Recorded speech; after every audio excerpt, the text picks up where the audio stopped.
Good evening, everybody, and welcome to the Welsh Liberal Democrat State Hustings. I am here tonight as your chair. For anybody that doesn't know me, I'm Julian Tandy, the Executive Officer for Welsh CCC. I'm being aided this evening for timings, in case my connection goes, by Sally Stevenson, the Deputy State Chair of Candidates. And I am, of course, joined by our two leadership candidates, Sir Ed Davey and Layla Moran. Just to give you a brief overview of how it will go tonight, we've had a large number of questions submitted via membership, and Ed and Layla will be asked to introduce themselves and give a brief talk to you, and then I will be putting those questions to them. I'm sure they're both exhausted after a really long journey from the London Hustings to the Welsh Hustings today. Thankfully, there were no queues on the M4 for a change. So, without further ado, I will start with Sir Ed Davey introducing himself and his opening statement. Shumai, friends, these are challenging times. Job losses, COVID, the climate emergency, Brexit. As leader, I'd want to listen to Welsh Liberal Democrats to understand how we best meet these challenges across Wales, especially to maximise the PR list votes in next year's Senedd elections. I bring to the job of federal leader both vision and experience. Take the economy and climate challenges. For too long, they've been separate. We needed a radically new approach. Every policy, from economy to foreign affairs, must focus on climate change. My green recovery plan would invest in green homes, green transport, green energy, with a green jobs guarantee. I can deliver this green vision because I've experienced doing it before. I fought the Tories on climate and won. My work more than trebled Britain's renewable power. Britain is now the world leader in offshore wind, thanks to what we did in government. And I want to campaign with you for a green Wales, especially to unlock the potential of tidal power in Swansea, Colwyn Bay, Cardiff and Newport. But a green economy must also deliver a fairer society too. From my work on a universal basic income when I was Paddy Ashdown's economics advisor, to my role in developing past policies like a penny on income tax for education, I've always argued for progressive ideas to build a fairer society. And post-COVID, let's also be the party for carers. In Wales, there are 370,000 carers, over 4 times the votes we received in 2016. Let's be the carers' voice. My own caring experience started as a young carer. Dad died when I was 4, so when Mum became terminally ill when I was 12, I nursed her for 3 years till she died. Now Emily and I care for our children, including my disabled son John, who needs 24/7 care. So I understand what millions of carers go through every day. My life experience helps me relate to people, to voters and their challenges. In the general election review, you'll see our party's challenges. The review's 61 pages make clear there are no quick fixes. Above all, we must address the review's sharpest criticism, that people don't know what the Liberal Democrats stand for. My vision begins to do that. A greener, fairer, more caring country. Friends, we can win against Tories, Labour and Plaid across Wales. I'm an experienced campaigner. I'm the only MP in our party's history to win without being a target seat. I know how to win. That's why most of our best campaigners are backing me. They're backing my vision and experience to win. Please back me too. Diolch. Thank you, Sir Ed. Right, Layla, your 3 minutes. Thank you. Noswaith da. Our country needs a strong Liberal voice, one that makes a heartfelt, compelling case for liberal and progressive values as we rebuild our whole society in the wake of coronavirus. And under my leadership, the Liberal Democrats will rise to this challenge. But let's be clear. First, our party must change. It's essential. If we stick with steady as you go, we risk our voice fading further. We must do better than the last 3 elections and our current single-figure polling. And I have a plan to move forward, rebuild and win again. And it starts with a forward-looking progressive agenda, broad enough to appeal to a wide base while remaining distinctively liberal. My vision has been informed by listening with over 300 local parties, and I've listened to members in Wales. I understand the importance of a rejuvenated and energized Liberal Democrat Party, one that invests in local parties, supports activists, and builds a stronger membership across Wales. The ideas that I've put forward in this campaign on education, the environment and the economy all reinforce this. Ideas like a shake-up of our education system to empower teachers and students, making us the party of education again, reinforcing the incredible work of the amazing Kirsty Williams. But we also have to put the environment at the heart of what we stand for, and also champion an economy that makes sure that no one is left behind. My plan addresses mainstream concerns, but in a uniquely liberal way. And with the right message and the right messenger, Liberal Democrat ideas can be heard again. It's how I overturned a 10,000 Tory majority in my own seat, with a message and a plan that attracted thousands of soft conservatives as well as those on the centre left. And we need to replicate this nationally. But first, we must start with a sharp focus on maximising our gains in the Senedd elections this coming May. And I cannot wait to come campaigning in Wales again. In Oxford, we built our local campaign by recruiting member after member, motivating them to win seat after seat. And I will take this experience and put in place the resources and infrastructure that we need to build our local base. I want to change our party for the better so that we can move forward together and change our country for the better. Our mission is to enable every single individual to fulfill their potential, regardless of their location, wealth, gender, ethnicity, or sexuality. I want to become the federal leader of the Liberal Democrats because I believe that there are millions of people out there waiting to hear that message from a messenger that they can trust. Thank you. Thank you both. Right, we'll now take the questions that we've had submitted in alternative order with 2 minutes for each candidate to answer. And this question will be first answered by Leila. The question is, for the last few years, we have been the Stop Brexit Party. Obviously, that policy is now redundant. As recommended in the 2019 General Election Review, we now need to fundamentally redefine what the Liberal Democrats stand for in a post-Brexit, post-COVID world. What can we offer the people of Wales to make them want to vote for us? Well, this is the key question that we need to answer right now. And it was a question that I was asking myself bluntly after the 2019 general election. And in order to answer it, my instinct was to actually go and talk to voters. And so I went all around the country, not focusing actually on London and the southeast, because I think we've become a little focused on that in recent years.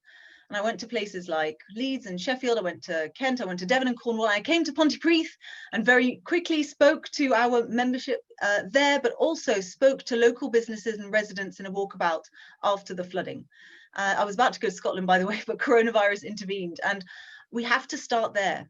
We have to start by listening and appreciating that Stop Brexit stance, we know, didn't go down terribly well on doors in Wales. But the Stop a Hard Brexit stance, Stop a No Deal Brexit stance, I think we should continue to push on. That is what, when I was campaigning in Brecon and Radnorshire, that's what we were talking about on the doors. And the reason why that matters, of course, is because so much of the Welsh economy really relies on having those close relationships with the European market. If we are going to have a strong economy at a time when COVID-19 has hurt everybody, we already know that there are businesses that have gone under because of the horrible events of the last few months. And I'm currently chairing a rapid parliamentary inquiry, including Welsh MPs in Parliament, in order to help avert a catastrophic second wave. If this is going to hit our economy and continue to, then to go off that cliff edge of no deal is in no one's best interests. But we need to work with people to win over their hearts, because if we go back immediately to some kind of a rejoin position or anything like that, that is going to undermine our credibility. So I would say to all of you who joined the party because of our Stop Brexit stance, under my leadership, we will be torchbearers, but we're not going to get to rejoin until we win over hearts as well as minds across the country. Thank you, Layla. Ed. I think we made a mistake by just focusing on Stop Brexit, because if you're the leader, what you want to do is build not just a few issues, you want to build a brand. You want an image for the party that will go not just to one election, but over many elections in the future. And the last leader who did this properly, and I worked with him closely on it, was Paddy Ashdown. And he developed a image for the party around education, around the environment. And I frankly want to go back to two of those and one other one as well. I'll come to in a second. And so this leadership election, I'm talking about a greener economy, a fairer society, and a more caring country. And that greener, fairer, caring triple is something that I want to put to the party. Now, members decide what the priorities are, of course. And in Wales, the Welsh Liberal Democrats will need to say what they really want to go with, whether they want to go with something separate in Wales or work with the federal party. It's a decision for you. But I'd argue that the greener, fairer, caring society mantra that I've got in this election suits Wales. If you take the greener economy, green jobs are going to be critical for Wales. And we've already got, through Jane Dodd's work, for example, a real head start on climate change. Let's look at the Airbus issue in North Wales. Let's not prop up the old type of flight, but let's give them R&D funds so we can have zero carbon flight in the future. And that could be based around technology in Wales. Take the fairer society, that should be based on education, of course. Looking at Kirsty's amazing work. I mean, Kirsty Williams we should shout about her across the whole country, not just Wales. She's so fantastic. And I think that gives us an in to build education around a fairer society. And finally, on caring, post-COVID, caring is going to be a much bigger issue. I think it was a bigger issue before COVID. Now it's going to be massive. And I want us to be the party of caring, taking on that, showing how awful Boris Johnson was for getting the care homes, and showing that Liberal Democrats understand that you can't improve the health service unless you improve social care too. So that would be my sort of proposal for a new brand for the party, a greener, fairer, more caring society. Okay, thank you both. Right, following on from that question, more Brexit, I'm afraid, not going away. Ed, to start this one, it's specifically about Brexit and the economy. Brexit was already going to damage the economy, but with COVID-19 now causing huge problems, Brexit will be even worse for the country. If elected leader, how will you deal with this economic issue? Ed. Critical issue. I'm an economist by training. I did a postgraduate at night school, and I've been involved in party economic thinking for nigh on 30 years. And I've never known such a challenging economy for Wales, for the whole of the United Kingdom. And I'd like to bring my economic knowledge to help us campaign and give solutions to this problem. And when it comes to Brexit in particular, and Wales in particular, we've clearly got to look at the impact on agriculture and Welsh farming, particularly Welsh land prices. But we've also got to look at the impact on aerospace, already hit by COVID, now going to be hit by Brexit. The automotive industry, if we have a no deal and we have 10% tariffs, could destroy that whole industry. So there's no doubt that this Brexit creates another economic challenge on top of the COVID economic challenge. And in order to campaign on that, what we need to do, I think, is gradually and gently show the British people that Brexit is the problem. They'll want to try to blame it all on COVID. We've got to make sure that people understand that a lot of the problems have been made far worse because of Brexit. And it will be an unfolding story. I believe I'm well placed to make that story for the party, working with the Welsh Liberal Democrats. Thank you. Layla. Thank you. Well, I mean, I answered some of this in the last question, and this is what I mean, though, about having to really speak to people's hearts, because when they were promised by the Leave campaign that nothing would change. In fact, there would be this land of wealth and plenty that would come with Brexit.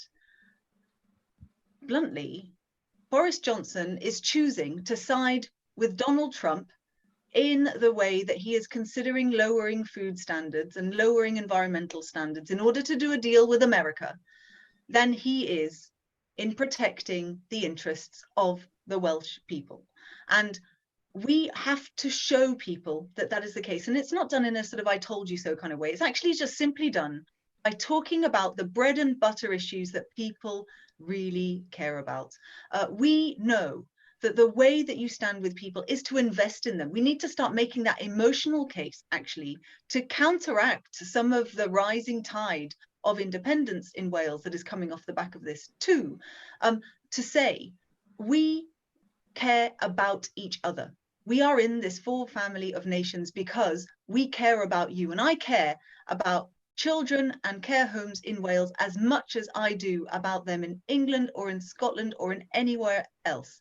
And we have to have as close a relationship with Europe as possible to maximize the wealth and maximize the life chances of every single person in Wales. So I think we can start to expose this in Boris Johnson, but make no mistake, exposing Boris Johnson is the name of the game. And I know that there are a lot of people in Wales who can see what he is doing to our country, can see that he is a charlatan, that he doesn't really care.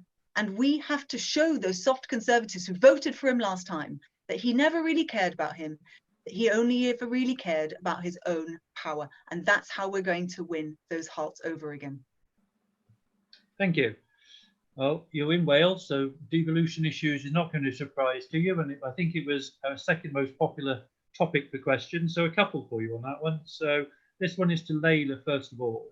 Our current policy of devolution on demand in England holds us back from having a credible answer to the threats to the union posed by Welsh and Scottish nationalism. Will you push for true federalism as leader? And what is your answer to the English question?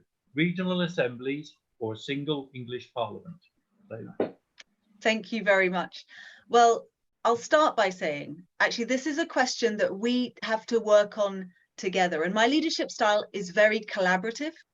And I believe to our core, however, in federalism. And the reason I believe in federalism is because I'm a liberal, because I believe in people's individual freedoms, in their rights to be able to have strong communities and to assert that identity in that way that is very, very local. But in order to do that, you also need to be free from ignorance, poverty, and conformity. We have a strong story to tell in terms of localism, in terms of supporting communities to make them feel that they are listened to, that that power, those decision-making powers are held closest to the individuals that they affect. And it's for that reason that we should be making the case about federalism, because ultimately it's about respect to the Welsh people and saying to them, we should all have equal power. The English question is an enormous question. There is a motion that is coming to federal conference in September that I have supported. And as part of that, we need to convene a commission to sort this out once and for all. And that's my promise as leader, is that it's not the leader that makes the policies, but I do recognize that this is a problem. It's a problem in Scotland as well. And with these critical elections coming up, we have to solve this problem in time for next May. So you have my solemn promise that everything I can do to make sure that that commission is convened, reports back quickly, and comes back with a coherent answer, I will do. Okay, thank you. Ed. Well, let me start where Layla finished, because the English issue has caused so much problems in Wales and Scotland. I'm really concerned that we get it right for you and for our Scottish friends. And the reality is we will need a big debate in England because there's a lot of divisions, and that's one of the reasons it's not been sorted out before. So this commission idea that Layla mentioned is absolutely on the money. People are talking about it quite a lot. And I also think there's a chance now to do it because there's quite a lot of changes being proposed in local government in England by the Tories, which will not be popular. They are proposing getting rid of unitary government, two tiers of government, and imposing unitary government on vast tracts of the country. Now, obviously, you already have unitary government in Wales, so you might think, well, just get on with it. But that's quite a big debate in many parts of England. And I'd like to see this commission, and the reason why I think if we did it this way, we'd get more English parties getting involved, is to try to bring those two issues together. You asked my opinion on the difference between regional and an English parliament. I was actually shadowing John Prescott when there was the regional assembly elections. If you may remember, back in 2004, there was elections for a potential regional assembly in the northeast and in Yorkshire. And I went up and campaigned on them because I certainly thought then that the regional assemblies was the way forward. But the regional assembly referendum in the northeast, where everyone thought it was more likely to win, lost 4-1, 4-1. And I think we have to recognise that the challenge of getting more regional, getting a regional devolution is, you know, I would ideally like, the voters rejected it in the region most likely, and they rejected it by 4-1. And if you look at that campaign, they rejected it because they didn't want another tier of politicians. 2 minutes. And it was a very powerful. So we have to address that, and that's what I'd like the Commission to do. Okay, thank you. Following up on that question, with Ed to answer first, you both kindly explained your thoughts on devolution and how to move, but the question is simple. How would you convince the Welsh voters that a federal UK is the best way forward? Ed? Well, I'd like to, first of all, make sure we've, working with the Welsh Liberal Democrats, are clear on what we want for Wales, because I think that will be the big picture for the Welsh people. And if it's in the context of federalism, that obviously is much stronger. But we also need to be clear about what that means in the federal Welsh situation. And I'm always been inspired by the home rule propositions of Lord George. And I think that there is an opportunity now, particularly in order to take on Plaid Cymru, who look like they're going full out for independence, which I'm not sure will be that popular. I'm sure it will get some people, but I don't think it'll be as popular as in Scotland. And I think, therefore, the opportunity to put forward a distinctly Liberal Democrat version of what federalism would mean for Wales is a real chance for us. And the fact that we could refer back to our history, where we were the first party in Wales, where liberalism is sort of steeped in Welsh culture and Welsh political history, I think that gives us a real opportunity. But I'd want to talk to you. I'd want to talk to the Welsh Party, Jane as the leader, Kirsty as the minister, but all the Liberal Democrat committees that you have in the Welsh Party to make sure we get that right. But it does look like an opportunity for me, and I think ahead of the Senedd elections in next May, we need to be clear on what that proposition is. Okay, thank you. Leila?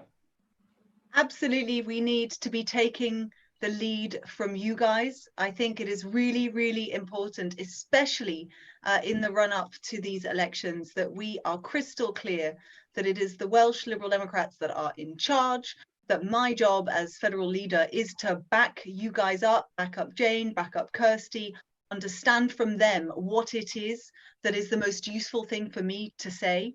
And what I've noticed across the country, in Wales and elsewhere, is that actually there is enormous amount of respect for local campaigners, and that very often it's the national brand that is holding us back. So we need to understand that. And where there is an opportunity for Welsh Lib Dems to create distinctive policies, my job is to support that and not seek to tell you what to do, which I think is some of the problems that we've seen over the last few years, is that we've had a slightly disjoined message from the national level to the federal level. So we need to be really, really careful about that.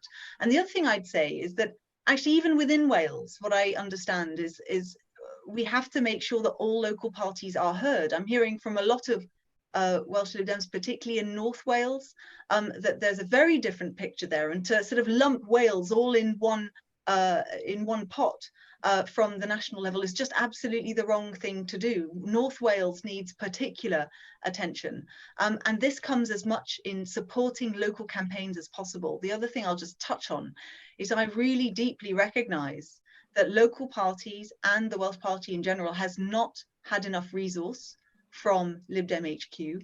I'm glad that some of that is now turning around, and it's critically important that this happens, because unless we start to revitalise the campaigning force in local parties, especially in parties that have been slightly more disparate in the last few years, then we are going to risk our voice not being heard. So it's as much about making sure that that infrastructure on the ground is there, and that is one of the things that I can promise you as leader, is that I will make sure that that is there, as well as a national message that chimes with what you are telling me is the right thing to be saying on the ground in Wales at the time.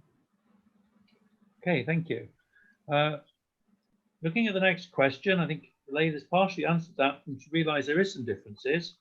But starting with Leila on this one, will the candidate comment on the status of the Welsh Lib Dems within the party's federal constitution, and in particular, their ability to make their own decisions on candidates, irrespective of any pacts or agreements made by the federal party? Right. So this is essentially a question about UTR, isn't it? And I have to say that I've listened a lot to people in Wales who tell me it was way too top down. At the time, it felt like something had to be done to stop Brexit. The General Election Review, however, makes clear that we were also unclear with ourselves whether the primary aim of the party was to stop Brexit or was it to maximise seats. And I feel that it was top down, and it was also too fast. The level of consultation with local parties in the short time span that was given to them wasn't there.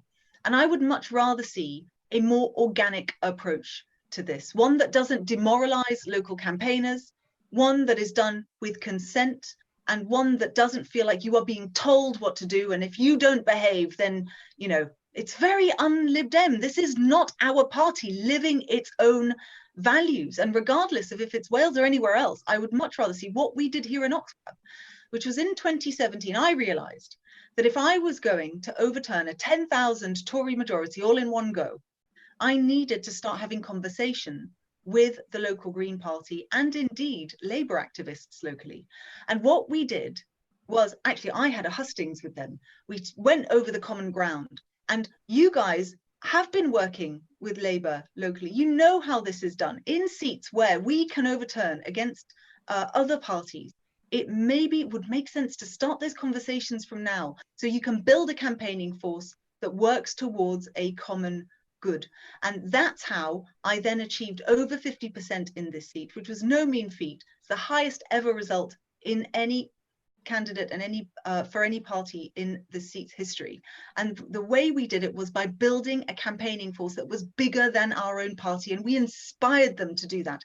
That, in my view, is how we're going to achieve this: bottom up, not top down. Thank you. Ed? Well, I think what happened in Wales in the last election wasn't just happening too fast with lack of consultation. I think it was unconstitutional.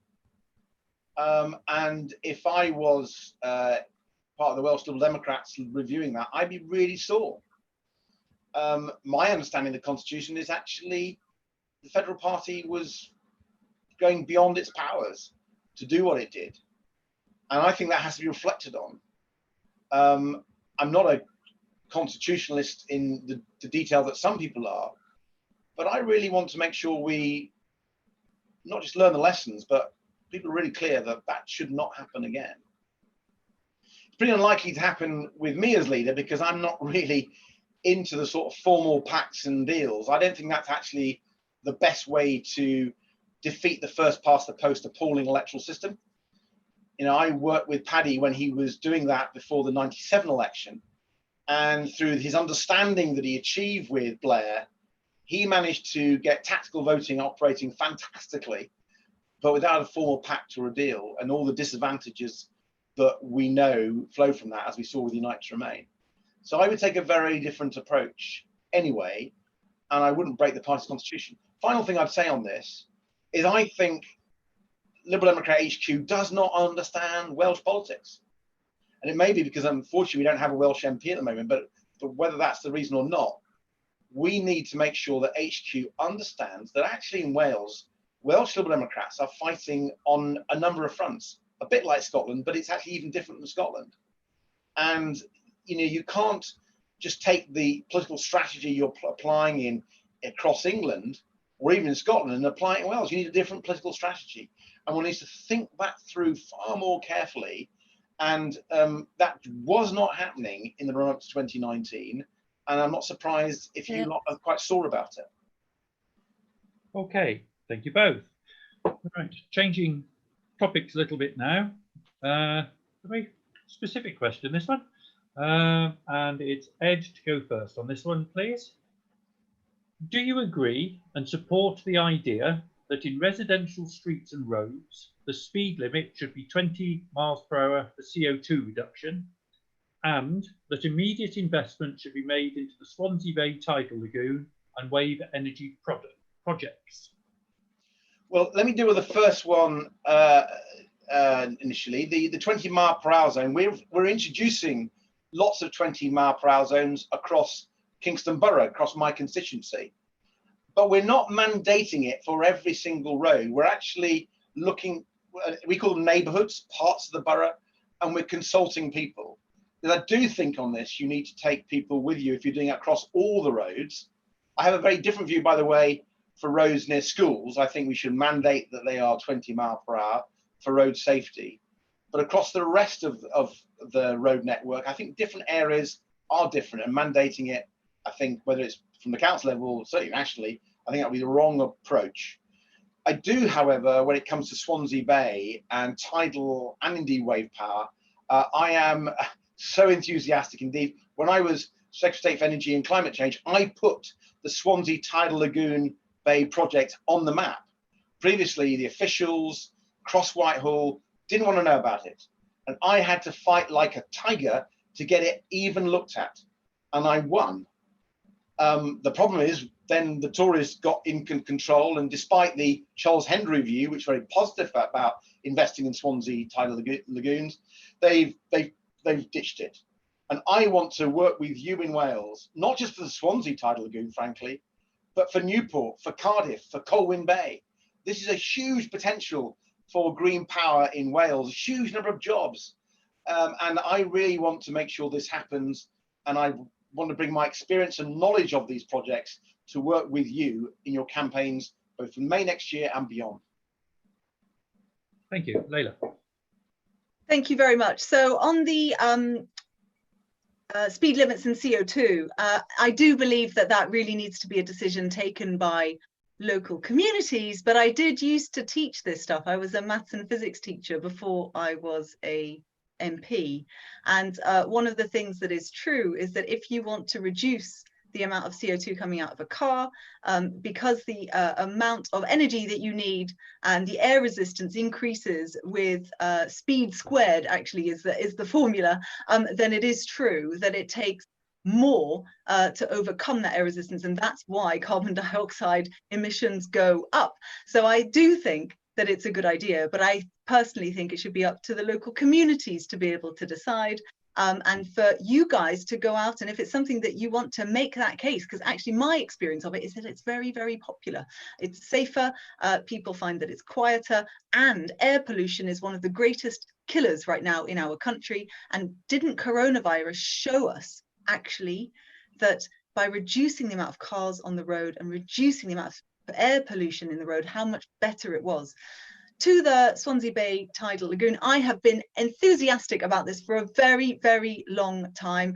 And when I did Wales Live on the BBC just a few months ago, we got a question about this, and we spoke about it, and I was enthusiastic about it. And coronavirus actually is perhaps the hook to revitalize these plans, because a green recovery, one that would, in my view, disproportionately benefit Wales, is the way that we should go to supercharge the United Kingdom economy right now. I want to see huge investment in Wales, but I don't want it to be just along the M4. I understand that there is one plan for Flintshire, and we have to also ensure that the spreading of that wealth isn't in the places that it was before, it's also all across Wales so that everybody benefits. So let me make that case to Boris Johnson for more investment in green technologies in Wales that will help jobs, that will help inequality, and it will help us as the whole of the United Kingdom come out of the recession that is coming because of coronavirus. Okay, thank you. Moving on the similar topic, but getting a bit more radical and a bit more wide-ranging, Leila to answer first. Long question, I'm afraid. Mm-hmm. COVID-19 has imposed the radical changes needed to address climate change and begin the move to a low carbon, lower consumption economy. The huge cost of doing this can be recast as the necessary first investment to avoid climate catastrophe. This COVID-19 investment creates an opportunity for radical change. What policies would you, if elected leader, adopt around this to take us forward to the future? What a fantastic question, which I think absolutely encapsulates. If you look at the videos I've been putting out all through this leadership election, this has been at the core of it. Because, and let's start with, the stuff that's really difficult. I mean, coronavirus is awful. It has hit all sorts of parts of society. It's exposed inequalities. If you are more rural, if you are disadvantaged, you are more likely to be affected by it.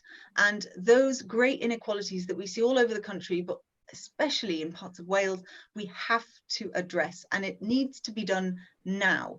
But one of the greatest opportunities out of it is it's shown us how it could be different. One of the facts that I enjoy talking about in the context of coronavirus is that worldwide emissions have gone down by something between 4 and 7%. But one of the sad things is that that is rebounding very, very quickly. And so there's all sorts of things I think we can learn from this period. One, modal shift, people being able to work from home if they've got really decent housing, and they can make better choices about their work-life balance, how much commuting they're doing. Transport in Wales, I know, is an enormous problem. The fact that there aren't the transport links that quickly get people from one place to another should mean that actually the economy could work better. And one of the things that I've been pushing for in Westminster is for the government to take a lead in spreading out flexible working. But the other side to it is, if you're going to ask people to work from home more, hence reducing those transport costs and the cost of the environment, then you also need good broadband. And just today, I've been talking about how the government investment in rural broadband is nowhere near enough. And that is one of the things that we need to address in Wales. But let's go bigger, let's go bolder, and let's look at what's it's going to take to get out of this recession. And green recoveries are the best way of doing it, because if you retrofit homes, you also tackle fuel poverty. If you rewild, you're also creating jobs. This is the change that our country was crying out for, and there is a space for the Liberal Democrat Party to be the ones to drive that change. Okay, thank you, Leila. Ed, I'll give you 2.5 minutes on this one if you wish. It is quite exciting that we've seen new opportunities. We've seen air pollution go down. We've seen some greenhouse gas emissions go down, not as much as I had hoped, if I'm honest with you. And when you start looking into the detail of it, it's because the major reduction has been in transport. And that's partly reduced in cars, people haven't been going to work. It's massively the reduction in flight. So there are some good stories to tell, and we need to build on those. So the reduced demand for travel because people are doing more home working, I think we can try and capture some of that. The different types of travel with people walking more, cycling more, we can hopefully capture that. That's got to be a key priority. There's a challenge though, because people are more worried about using public transport. And until we have a vaccine, that's going to be more challenging. So we've got to really think through that part of the transport debate. The biggest excitement though is the reduced demand for air travel. not just because of people having to socially distance, but I think people using Zoom technology, video conferencing, reducing that business class type aircraft travel. So there is a real opportunity here, but let's not overplay it, because if we overplay it, we give in to the others. We've got to do some radical policies as well. And we've also, and that's just the key point I want to finish on, we need to do some radical policies internationally. Britain is only 2% plus or minus of greenhouse gas emissions. We've got to work with other countries. You know, ideally would it be in the EU, but in the UN, I've negotiated on climate change of the European Union, got a massively good deal in July 2014. I've campaigned and negotiated the United Nations. And I know we've got to do far more with many other countries to really tackle this. And, you know, that would be my main message. Yes, let's bank some of the advantages we've got from COVID, but we've got to go really hard. And with UK hosting COP26, postponed from this November to sometime next year, that is a moment where we really both reach out to other countries and we sort out the financing of all this across the world, not just here in the UK. So that's the way forward. Okay, thank you. Right, changing tack, you'll not be surprised as they are under a year away that the Welsh general election is happening, and we had quite a few questions on that. So this is probably the biggest section of questions coming at you. So starting with Ed. 16 and 17-year-olds will be eligible to vote for the first time at the Senate elections in May next year. How can the Liberal Democrats engage with young people and persuade them, A, to take part in the democratic process, and B, to vote for the Welsh Liberal Democrats? Well, I'm going to start by a bit like a stuck record. I want to talk to the Welsh Party and indeed the Welsh young Lib Dems to work out what you think the right way forward it is, because, you know, different people in different parts of Wales will have very different views. So let's make sure we're listening. First of all, listening is going to be critical, and taking that Welsh dimension. But if you want me to have a stab at it, I think making sure we have some idealism in our politics, whether it's around climate change that I've been talking about, whether it is around Brexit. Let's see if that can bring people over. But then let's make sure we are talking about the real nitty-gritty issues that a 16 and 17-year-olds in Wales are talking about. Now, I don't know what those are. They might be housing, they might be their job prospects, they may be about education. Let's make sure we are really understanding where they're coming from, and then tell the Liberal Democrat story to them and engage with them in all different channels, not just the usual stuff, but lots of the different social media channels. I'm not an expert on those, but I know there'll be people in the Welsh Liberal Democrats who can make sure we are using the right channels to get these messages. So in my experience of working with young people in the schools and colleges and universities in my constituency, this year, by the way, is my 25th anniversary of going to Kingston University Freshers' Fair. So I've done a lot of talking to young people here. You know, you do need to listen very hard, because issues change, concerns change. And so let's make sure we get that right, because I think it is an opportunity. I think it's a real opportunity. I'm excited by it, and I'm keen to work with you so we can exploit it to the best possible advantage of the party. Okay, thank you. Leila. Another example where Wales is leading the way. And I love it when this happens, because then when I stand up talking about young people's issues in Westminster, I can point to what's happening and go, well, if they can do it, look at what we could do too. And I will start by saying, you know, Welsh young Liberals have done an incredible job of engaging with the rest of the party, but yes, we do need to listen to them. But one of the things that's obviously very, very clear to me across young people in the whole of the United Kingdom, by the way, a vote that we used to have in our droves, young people across the country used to love the Liberal Democrats, and slowly over time that was eroded, and they are far more likely now to vote for other centre-left parties. I think we should be the party of young people again. And top of the agenda that I keep hearing is the climate, is understanding and expressing in the way that we talk about the climate, the urgency of it. When I was here in Oxford, I attended the first Fridays for Futures strikes, and I was surrounded by young people, all under the age of 18, who were saying to me, the government is just not listening. People just don't get it. This is our planet. Why aren't you doing more? And so off the back of that, I made a promise, and I called the first debate on the floor of the House in 2.5 years on climate change, cut through that Brexit noise, worked on it cross-party, and then just a few months later, with Caroline Lucas and Ed Miliband, we brought Greta Thunberg to Parliament to address parliamentarians and hold the government to account. What I think young people want from us is a party that they can identify with. It's a party that is not just listening to them, but also reflecting the urgency of the biggest issues of the day. And top of that has to be the climate. Okay, thank you. Hopefully you'll both be pleased to know that the Welsh Lib Dems are holding focus groups with under 21, 16-year-olds already working with the Senate. Brilliant. So, campaigning, still on that. I'm afraid Layla to go first on this one, then Ed. Imagine you're on a doorstep with a local Liberal Democrat candidate in South Wales, in the Valleys, or one of the deprived towns in West Wales.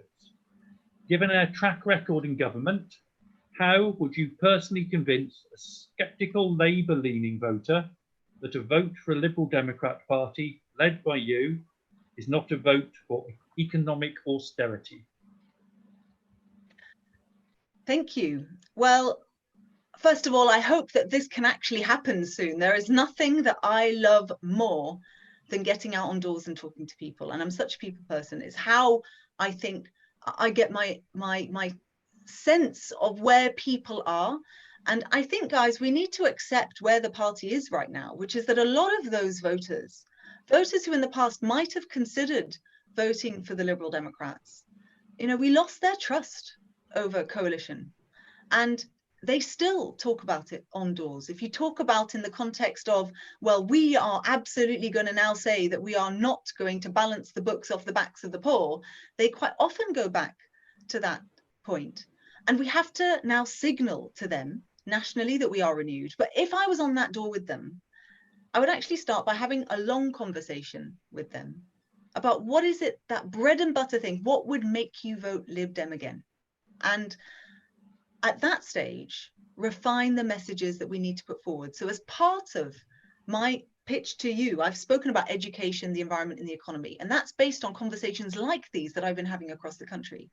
But the general election review itself says that about 18 months before the next general election, that's when we should be settling on what those big things are. Let's make sure they're narrow. Let's make sure that we've got discipline around them.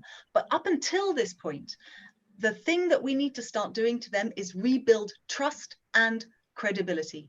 I can do that. I've shown that I can deliver for people in Westminster from the position that we are now. By delivering, for example, the coronavirus compensation scheme, I showed that I can work with parties across the political spectrum to change government policy. And now people who have tragically passed away because of coronavirus, who were working on the front line, their families get £60,000 that they wouldn't have done before. Not relying on the past that hurts us, not talking about a fictitious government of the future that we might lead one day.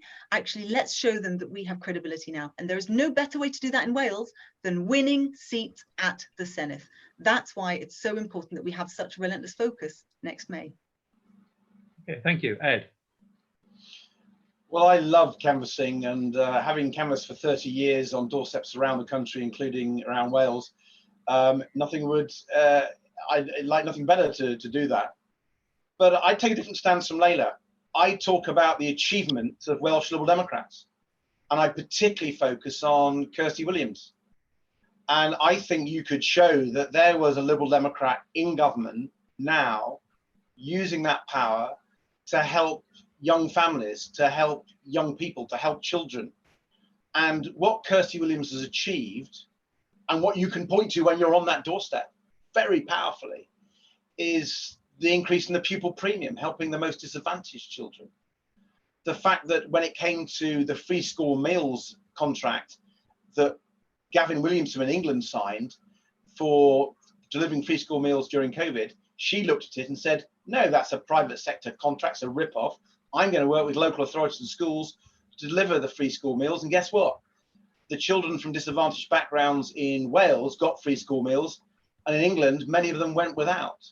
And that was a Liberal Democrat. And, you know, Kirsty has done so much for, you know, social mobility through her policies as education minister. So that would be my message. And then I would say, if you want to have more of this, you have more investment in education, you know, more caring society, a greener economy. That's what Liberal Democrats stand for. And I think that is a way on that doorstep in one of those valleys to win them over. Final thing, I remember coming to Wales to open an onshore wind farm. It was the biggest onshore wind farm in England and Wales. And I was speaking to two young wind engineer apprentices. They said to me, you know what, our fathers were down the mines, and they're so happy we're not just in the power industry, but we're above ground and safer. And I'd like to get that anecdote over to people, how Liberal Democrats have been the champions of renewable energy, and that is bringing new life and new job prospects for younger people. Okay, thank you. Changing the order to Ed, then Layla. The next question, the last question was probably about Labour-leaning voters. This is possibly almost the same question, but taking a different spin at the end. In Wales, we are seeing voters increasingly turning towards the Conservatives. Where do you think the opportunity is for the Welsh Liberal Democrats? Trying to win over Labour voters, or focusing on the now politically homeless who used to vote Conservatives but don't agree with Boris and his right-wing party? Ed? Well, the reality is, if you're a good campaigner, you go after votes wherever you can get them, and it'll be different in different wards, in different constituencies. So there's no one size fits all. I think we need, above all, to sell that Liberal Democrat message, the greener, fairer, more caring society I keep talking about. But when it comes to Tory voters, I think we have a message for them. We are clearly not only more pro-European, and if you look at Kirsty Williams, a lot more competent than the Tories in Whitehall on key things like education. But I think we could say to them, we are the party of business. You know, Plaid and Labour don't really come across as parties that have got serious pro-business policies. And as someone who has worked in business, as an economist, and works with a lot of businesses now, taking forward our economic policy, I think I'd be able to work with Welsh Liberal Democrats, with your economics people, to try to get over that message, to show that to those soft conservatives, if you like, that we can be trusted, unlike the Tories who are giving up on them, and also unlike Plaid and Labour who don't really understand the economy. So I do think that business vote is there for the grabs. I think we can be the party of business, not in a sort of laissez-faire Thatcherite way, but in a way which many businesses now understand: responsible capitalism, people who look after their workers, look after the environment, look after their consumers, because actually that's the way business is going. So let us be the champion of that. Okay, thank you. Layla? Thank you. We have to first understand, why is it that people voted for the Tories in the first place at the last election? You know, after everything that happened before, and after, you know, what Boris Johnson stands for, why would they do it again? And we have to realize that actually what they're voting for is change. You know, that's the thing that Boris Johnson seemed to understand about places like Wales, is that they feel that the whole of the system is letting them down, and that they need someone standing up for them. And I think this is the space for us. We can have a broad, popular, liberal message, just like Charles Kennedy had, that kind of appeal to moderate voters who care and show that they care for people, have compassion, can understand that strong public services that don't leave anyone behind, where we might champion something like a universal basic income for them to make sure that actually no one falls through the cracks. But the reason we do that is so that we can help you to make the best of your life. And it's delivered locally, it's delivered on the ground. Those decisions are taken close to you. It's why we are federalist. It's why we believe in localism. And I think if we put across that message, that's how you start winning again, because we know that if you look at how Wales is split in terms of which areas are Labour facing, which areas are Tory facing, actually you need, and Plaid facing indeed, you need a message that's broad enough.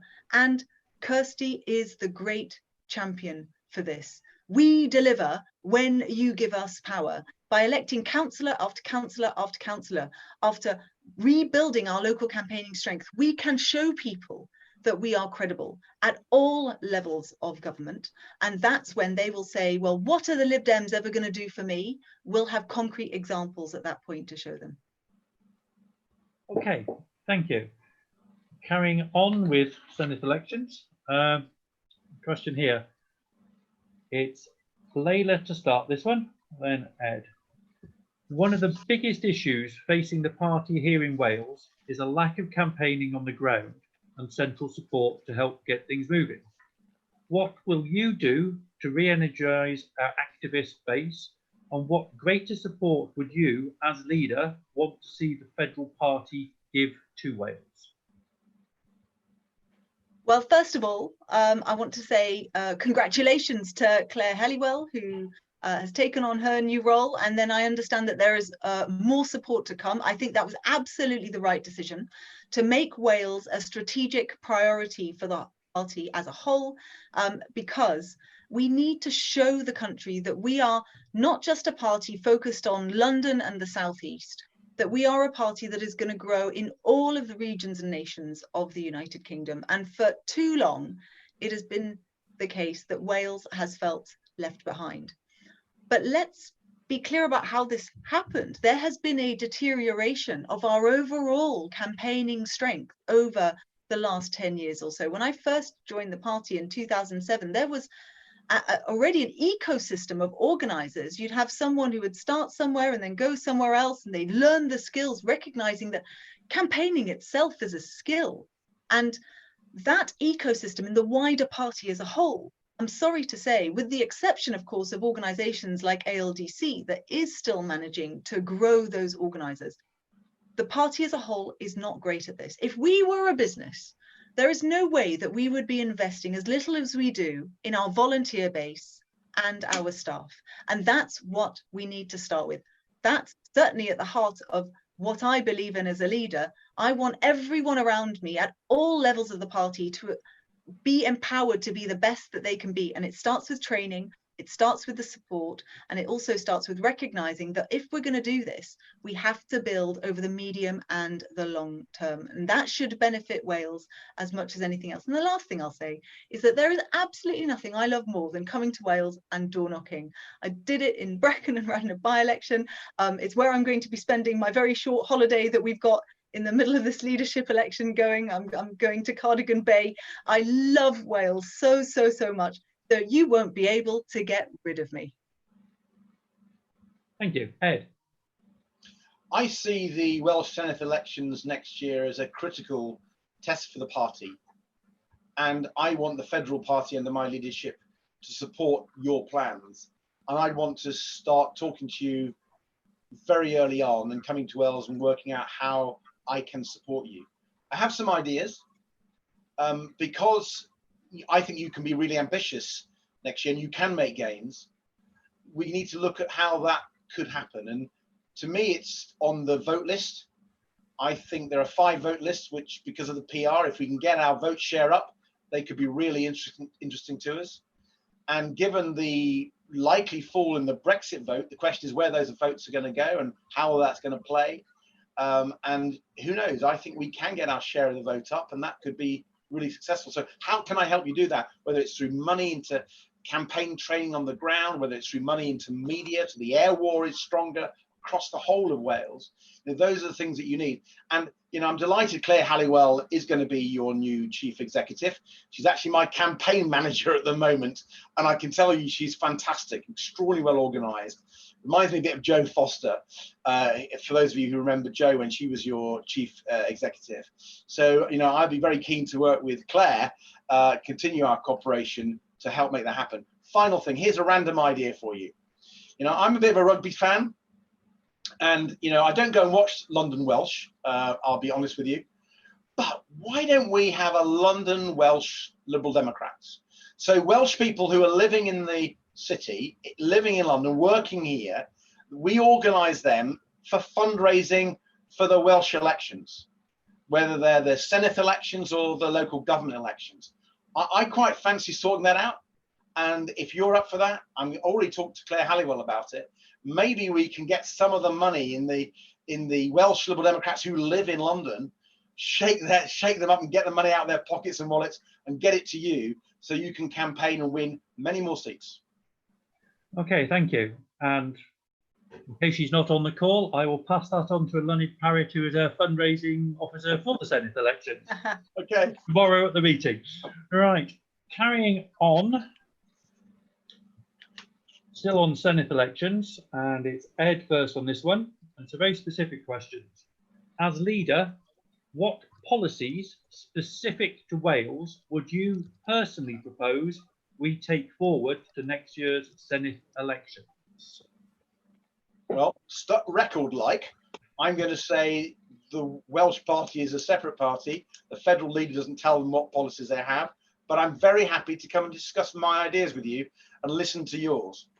And my ideas in this leadership election are about a greener economy, a fairer society, and a more caring country. And as I will keep saying, because I believe in message discipline, having nearly quadrupled Britain's renewable power when I was a cabinet minister, having made Britain the world leader in offshore wind and led that work, so we can be proud of what we achieved. I'd like to work with you about how we could maximise Welsh renewable power, particularly on tidal lagoons, and we could campaign on that together. And on a fairer society, I think build on Curtis' work, as I've talked about before. Education should be at the heart, I think, of a lot of what we say at the Senedd elections. And finally, I want to come back to caring, because we haven't talked about it enough, in my view, in the party. It's something that I think I can be a real advocate because of my experience over my lifetime. And if Welsh Liberal Democrats like that idea, I think it's a way to get into the health service debate, because often we're squeezed out of that. But more and more people now realise that you can't sort out the health service unless you sort out social care and caring as well. So let's be the champions of that. I think post-COVID there's a real opportunity. So there's my three ideas to start the discussion off. Let's go and talk about it. Okay, thank you. Leila. Well, on this, actually, there is not much different between us. It is up to the Welsh Party to come up with Welsh policy. And my job as federal leader is to support your leader in making sure that that message is as amplified as possible. But I will say that when I came up with the three arms of my campaign, education, the environment, and the economy, I definitely had Wales front and centre in my mind, because that's why education has come first. It's one of the things that very much ties together a lot of the messaging in England, in Wales, and in Scotland. And I have to say, I fangirl over Kirsty all the time. When I came to Brecon and Radnor and I did various speeches there, those of you who saw me, I did it then, and I do it in Westminster as well. I've written 3 times now to Gavin Williamson, basically going, can you please go look at what she's doing, because it's really rather good. And it's not just about what she's doing, which is supporting the most vulnerable in society, putting them first, being really clear and honest with people about the decisions, the difficult decisions that have to be made right now. But it's also being one step ahead of those problems, and also being really collaborative in the way that we tackle those problems. And actually that collaborative politics, that putting people first politics, doing it because it's the right thing to do, is the kind of mood music I think would probably be helpful for me as leader to be talking about in the national media. That just reinforces what you're doing on the ground. And when it comes to the environment, as I said earlier, that is one of the ways that we're going to help with jobs locally. But the last bit is that economy that works for everybody. And there is a real sense, particularly with EU funding that is now going to be not replaced because of Brexit, there is a worry that actually unless we actively invest in the Welsh economy and make sure that the Senedd has the money to be able to do that and replace those jobs so that we don't end up in any kind of situation like Thatcher took this country, then we could be the party to continue to champion that too. Okay, thank you. Right, moving on to some more random sort of single questions. And it's Layla to go first on this one. Another long one, I'm afraid. Following on from Sir Vince Cable's recent suggestion that the Lib Dems should work with Labour at the next general election to effectively aid tactical voting by standing down candidates where Labour came second to the Tories, and Labour to stand down where the Lib Dems came second, how important do you think it is to have discussions with Sir Keir Starmer in relation to this? Thank you. So this is a really important tactical question for the party in the run-up to the 2024 Westminster elections in particular. The situation in Wales, of course, is very, very different to other parts of the country. And so when I speak now, I mean specifically looking towards 2024. And I think to what extent any of this happens in Wales needs to be a very open and transparent discussion with Welsh members well in advance. That said, if you look at where we are, strong second places, particularly in England, they are overwhelmingly Conservative facing. Actually, a lot of seats quite similar to Oxford West and Abingdon when I took it off the Tories in 2017. And what we need to do in places like that is what I did here, which is to not just inspire those centre-left voters to vote for us. The way that we made this happen all in one go and brought over soft Conservatives towards us was by talking about bread and butter issues, making sure people were really clear about what we stand for, but also to get those centre-left voters inspired enough in common cause to actually come out and campaign with us. And I know this is possible because I've made it happen here. And it's what I would like to see in seats where it is in our, how shall I put it, enlightened mutual interest to do it. Those seats will be overwhelmingly Conservative facing. Now, to what extent would Labour play ball? Well, I think that relationship with Keir Starmer is vitally important. If you look at the people who surround Keir Starmer, they are very much the same people that I worked with. I launched the People's Vote over the last few years. I've been very tied into that network. These are my generation of MPs in the House. I know them by their phone numbers. I've got them. We talk all the time. And they are open to this, some of them. But we also have to wait and see what happens to the Labour Party more generally. At the moment, there is a sense of optimism about Keir Starmer. My concern with that is that he is also underestimating the first past the post system. And what we need to do is to work behind the scenes, slowly, gently, in the way that Paddy and Tony Blair did in the run up to 97, to make Labour see that it's in their interests to perhaps work with us in some way. I'm not sure they're ever going to get to standing down. And whether or not we stand down is, again, a very tricky issue. Sometimes it's not even in Labour's interests for us to stand down. But let's work smart, let's work local. And by all means, let's make sure that at this time it's not top down, it's bottom up. Okay, thank you. Ed. I'm going to level with you. I'm an anti-Conservative Liberal Democrat. I fought the Conservatives all my life, and I've made it clear in this leadership election that in a balanced parliament, I would not do a deal with them of any nature. And that's really what Paddy said in '92 in his famous Chard speech when he ruled out any deal with the Conservatives. And that suggests that in a balanced parliament, you look to other parties, primarily the Labour Party. But it's far too early to start talking about pacts and deals. And indeed, I have a real worry about pacts and deals, as I said earlier. The problem with pacts and deals, it sort of assumes we can add our votes together, and we can't.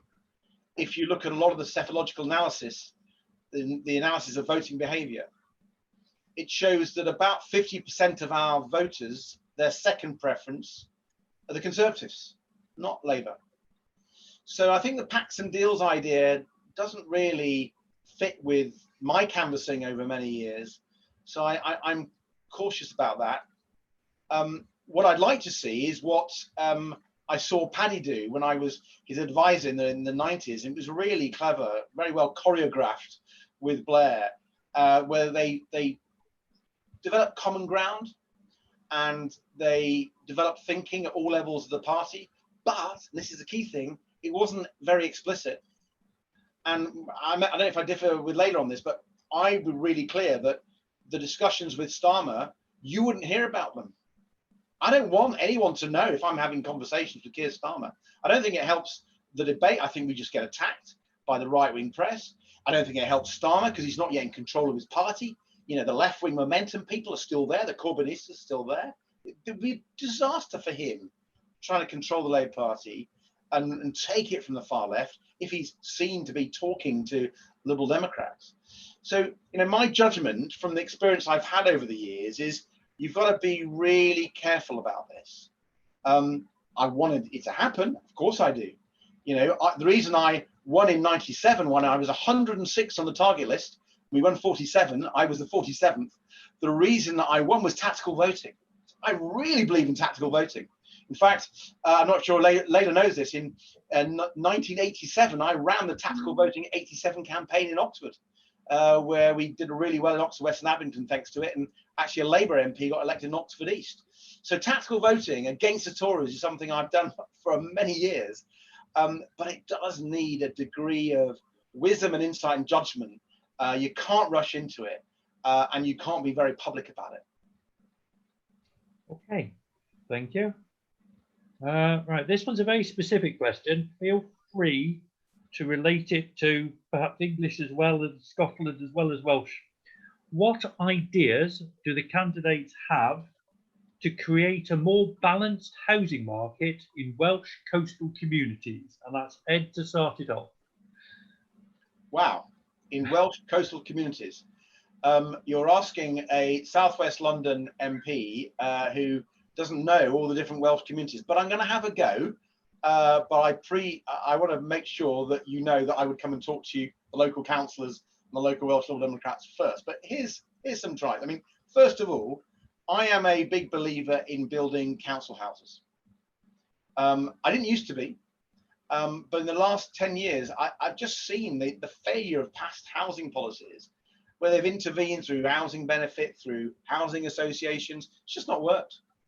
And I actually think council housing, well built, particularly environmentally well built, could make a big play in trying to sort out the housing market. I'm particularly focused on this. My wife, Emily, I met her at a Liberal Democrat housing policy working group in 2003. So you probably think I'm a bit sad and I should get out a bit more. But Emily is a social housing lawyer. She specializes in trying to stop the right to buy for people. And she's now the housing spokesperson on Kingston Council. She's a councillor in our most deprived ward in my constituency. So she's building more council houses. So I can see from the work she's doing and my own sort of economics that I think that's the way forward. That would be a big part of the answer. But the thing about housing markets, you've got to remember this, they're all so localized. So one would need to understand the particular problems, these particular coastal communities. But I don't think you go far wrong, at least with some council houses being built. Okay, thank you. Layla. Thank you. Well, I mean, first of all, housing is devolved, so it absolutely needs to be a policy that's coming from you guys, and my job as federal party leader is to back that up. But like Ed, I think my experiences in my own area and elsewhere might perhaps add to this debate rather than lead the debate. That's for you to do.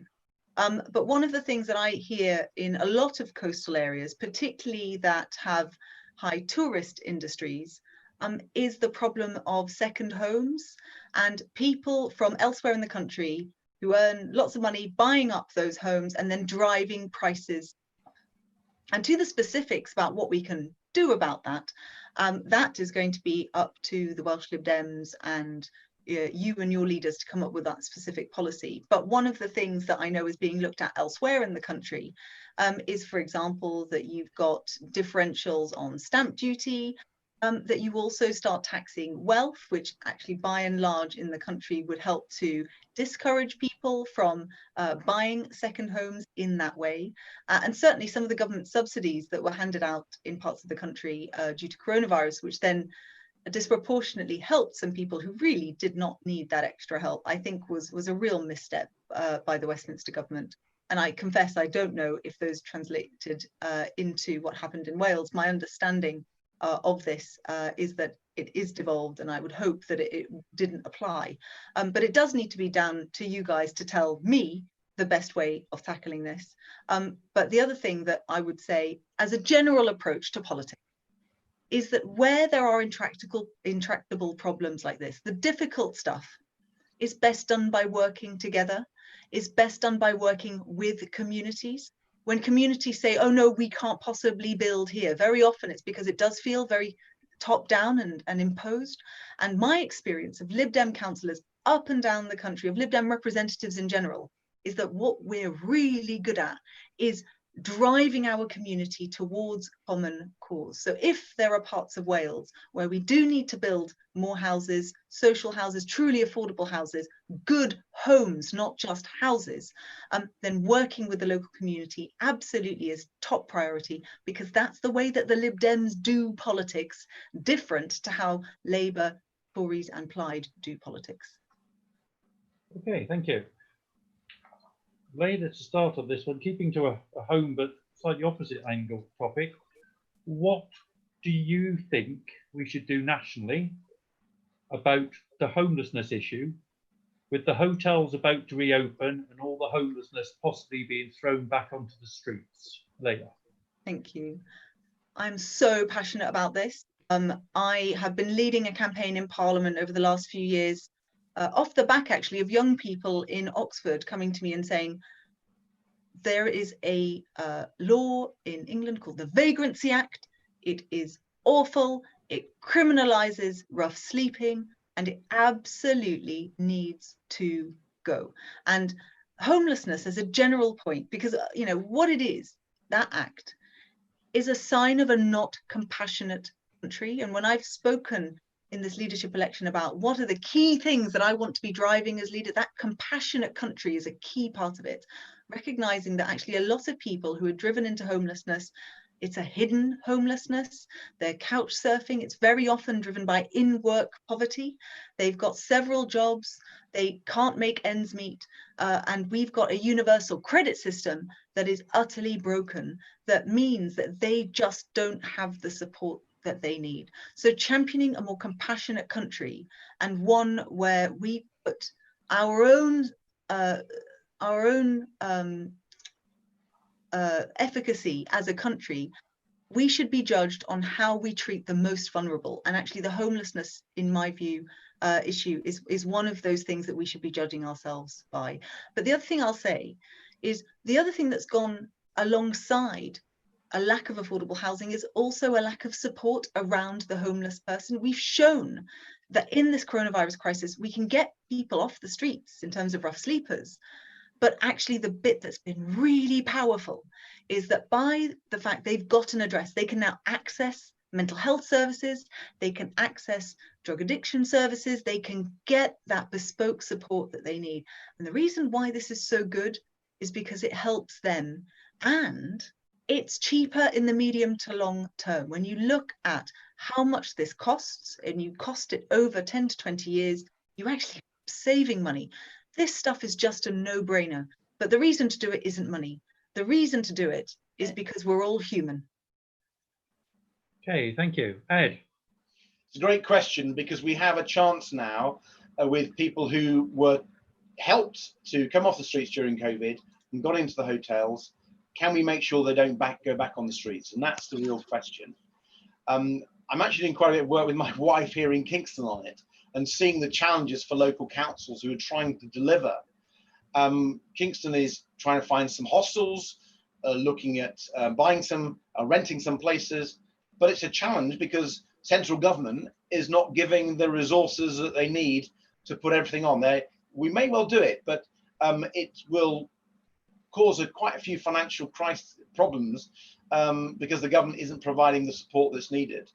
And I've often argued in the wider housing context for homeless people that we need to look at what's been done in Finland and a few other countries, particularly 1 or 2 states in the United States, where they have a policy of housing first. So they try to actually house homeless people and give them a place that they can call their own with a door and a key. And that is a much better approach. And it's the sort of approach we should be adopting now.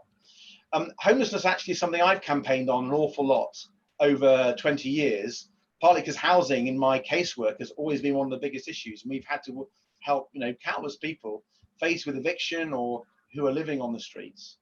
And the one thing that I've learned through that work, and particularly working through a local charity called Kingston Church's Action on Homelessness, is the scandal of people dying on our streets. And that's why I put forward a quite radical bill to help homeless people, which would give people new rights if they were ill on the streets. And I work with Shelter, with St. Mungo's, with Hospices UK and others to draft a piece of legislation which is quite detailed. And what it would do is that if a qualified medical person said that this person is in danger of dying in the next 12 months, all the reasons in the Housing Act 1996 that stop them getting support, which are outrageous, things like intentionally homeless, not sure if you ever come across that phrase, but these barriers to helping homeless people, they would be washed away by my bill for these people. And that would be a very firm, concrete measure to help homeless people. And the housing charities and homelessness charities are very excited by it. It was only a 10-minute rule bill. I want to bring it back, but it's there now for people. It's a real solution to some of the most awful homeless problems we've got. So let's work with local authorities, give them the cash to sort this problem out, but let's think more strategically about how we help homeless people too.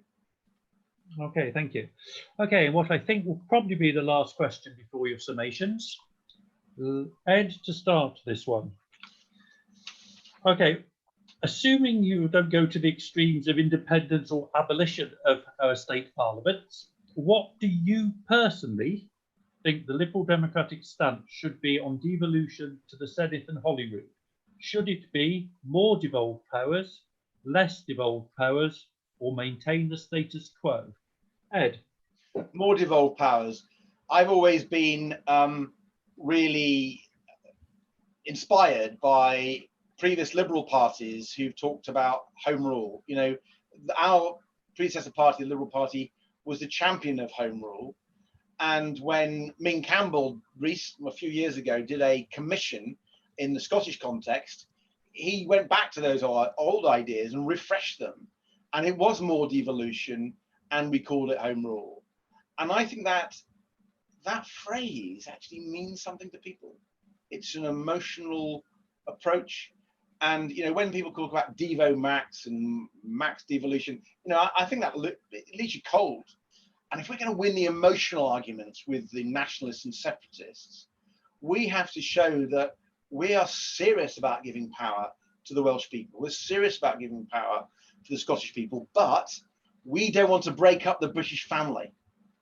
And that's how I always want to talk about it in a federal Britain. Yes, home rule, the devolution that isn't increased, because I think putting power back to the people with real fiscal raising powers and all the rest of it, that makes most sense to me as a liberal. But as an internationalist, I think the United Kingdom is the biggest successful experiment in internationalism we've ever had, where we've got England, Scotland, Wales, and Northern Ireland working together. And so let's, yes, talk about home rule with a degree of passion that maybe we haven't in the past. But let's also defend that federal Britain, that United Kingdom, where the family of nations can come together. I think you can have best of both worlds, and I think you can get people in the hearts by their commitment to wanting home rule in Wales, but also that still residual commitment to the British family. Okay, thank you. Layla? Thank you. Well, I think when we come to these sort of big constitutional matters, and yes, absolutely, I want more devolution. I think that the closer the decision-making powers are to the people that they affect is one of the things that makes me a liberal. It's the uniqueness of that position that does make us stand out from the other parties. We do need to talk about it. But if you knock on a door and say, hello, I want to talk about the Constitution with you, I honestly think people fall asleep. So what you need to do is to make it really personal to them. And one of the areas, of course, that we have championed for a long time that we want more devolution powers in justice and policing. You know, these are, when I came to Welsh Conference, certainly some of the conversations I was having at the bar about concrete examples that we can give people as to the kinds of things that devolution would actually mean to someone on the ground. The reason why that's important is because actually, you know, what is at the heart of all of this? It's that if we believe in communities and they want to assert their own sense of identity, that proud Welsh identity. And actually, it was very interesting doing Wales Lives. It's the one English person on the panel talking on the Lib Dem position. And beforehand in the green room, actually, that sense of identity was partly expressed through the love of rugby, through the love of the country as a whole. And we don't have to do what Plaid want, which is to break up our family of 4 nations in order to assert identity. But we can, as a federalist party, tell people in Wales, we trust you. We want you to have those powers. We believe that you know best what's best for your community. And at that heart, that's how we're going to tell them what liberalism means. And then from that will flow all of the conversations about how we need power structure in the 4 nations that is far more equal, that's far less Westminster centric, where Wales isn't an afterthought in Westminster decisions, but is actually something that's taken at its heart. That's certainly, by the way, something I think that we should be doing in terms of our own campaigning.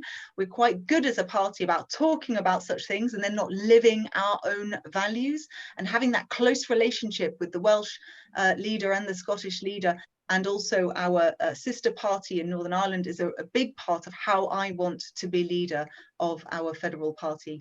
But it's all about power to you and your community. That's what lies at its heart. Okay, thank you. Right, so you will both have now 2 minutes to give a short closing speech, and we go in opposite order to how we opened up. So that will be Layla first, whenever you're ready. Thank you. Well, diolch yn fawr, and I've really enjoyed this evening. Thank you so much for sharing, and thank you all for coming. As Paddy used to say, the Liberal Democrats are at our best when we're fizzing with ideas. And I thank you so much for your questions this evening, because I can hear it now and I've heard it in the listening sessions. And there is an ambition to do better as a party, and it's bottom up. And the reason why I'm so passionate about this is because never has it been more important to have a bold, progressive, liberal party as we emerge from this horrific crisis in a fairer, greener, more compassionate way. Now, the challenge for our party is to rebuild trust so that the Lib Dems can start delivering on our ideas at all levels of government, and so that we can make sure that there are more people in the Senate to help Kirsty with her work, so that we can make sure we're winning more councillors in all parts of Wales again, with the right strategy, working with the Welsh Liberal Democrats and with a federal leader that can help to bolster that support. We can move out of single figure polling, and that is where we have to change. Electing me as leader sends a clear signal to voters that we've learned from our mistakes over the last decade, that we are absolutely not going to be going back to the days of austerity despite this recession that is coming, that we are a party moving forward and on the up. And we will take the fight in Westminster to Boris Johnson, because we have to show people that we are a party that cares about them. No more campaigners spending hours explaining the party's actions of the past. Instead, a vote for me is a vote to start campaigning again for a positive, progressive vision that our party's leader can broadcast credibly, backing up what you're doing on the ground. I've spoken about ideas around education, the environment, and the economy, and there are others around electoral reform, devolution of power and digital rights. All of these reinforce that broad liberal message that we used to have that was popular. And just like Paddy and Charles did, I want to make liberalism mainstream again, able to take votes off all sides, the Tories, Labour and Plaid, at a time when it's never been needed more. So I ask for your vote in this leadership election, as a vote for me is a vote to move forward together as a party. Thank you. Thank you. Ed. Diolch yn fawr. I hope I've shown you tonight that I have the vision, experience and judgment to lead the Liberal Democrats federally and to ensure the Welsh Party is properly listened to in Liberal Democrat HQ, to work with the leader of the Welsh Party and to ensure the status of the Welsh Liberal Democrats as a state party is properly recognised and respected. Together, we must tackle the huge challenges we face across the UK and inside the Liberal Democrats.